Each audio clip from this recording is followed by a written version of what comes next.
നമ്മൾ പലപ്പോഴും കേൾക്കാറുണ്ട് ഈ വാഹനാപകടം പറ്റിയിട്ട് വാഹനം നിർത്താണ്ട് പോയി ആ വിക്ടിമിന് അല്ലെങ്കിൽ അപകടം പറ്റിയ ആൾക്ക് എങ്ങനെ നഷ്ടപരിഹാരം കിട്ടും, അങ്ങനെ വണ്ടി നിർത്താണ്ട് പോയ കേസുകൾ നമുക്ക് എങ്ങനെ നഷ്ടപരിഹാരം ചോദിക്കാൻ പറ്റും എന്നുള്ള ആ ഒരു ഇതിനെ പറ്റിയാണ് ഇവിടെ സംസാരിക്കുന്നത്.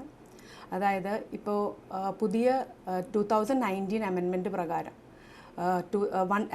സെക്ഷൻ 161 പ്രകാരം ഹിറ്റ് ആൻഡ് റൺ കേസുകളിൽ എങ്ങനെ നമുക്ക് നഷ്ടപരിഹാരം കിട്ടാമെന്നതും അതിനെപ്പറ്റി ഒരു സ്കീം തന്നെ 2022 ഒരു സ്കീം തന്നെ സെൻട്രൽ ഗവൺമെൻറ് ഉണ്ടാക്കിയിട്ടുണ്ട്. അതിനു മുമ്പും ഒരു സൊളേഷ്യം സ്കീം എന്ന് പറഞ്ഞ സ്കീമിൽ നമുക്ക് നഷ്ടപരിഹാരം ഇങ്ങനെയുള്ള കേസുകൾ ചോദിക്കാമായിരുന്നു. അതുപ്രകാരം ഒരു ക്ലെയിം എൻക്വയറി ഓഫീസറുണ്ട്. അവിടെ നമുക്ക് ഈ അപകടം പറ്റിയ ആൾക്കാർക്ക് ഒരു ഫോമിൽ, അതിനകത്ത് ആക്ടിൽ തന്നെ പറയുന്ന ഒരു ഫോമുണ്ട്.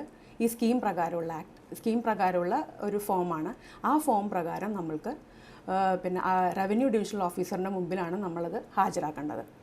അത് ഫയൽ ചെയ്ത് കഴിഞ്ഞ് കഴിഞ്ഞാൽ അവരുടെ ഡ്യൂട്ടിയാണ് അത് FIRഉം മറ്റുള്ള കാര്യങ്ങളും ആക്സിഡൻറ്റ് റിപ്പോർട്ടും ഒക്കെ എടുത്തിട്ട് അത് പ്രകാരം നമുക്ക് നഷ്ടപരിഹാരം തരിക എന്നുള്ളത്. അതുകൂടാണ്ട് ഇപ്പോഴത്തെ പുതിയ അമെൻമെൻറ്റ് പ്രകാരം ആദ്യം ഗ്രീവസ് ഇഞ്ചുറി കേസുകൾക്ക് ആദ്യം പഴയ ആക്ട് 1988 ആക്ട് പ്രകാരം 12,500 റുപ്പീസ് ആയിരുന്നു. ഇപ്പം അത് അമെൻമെൻറ്റ് വന്നിട്ട് അത് 50,000 രൂപയിലോട്ട് ഉയർത്തിയിട്ടുണ്ട്.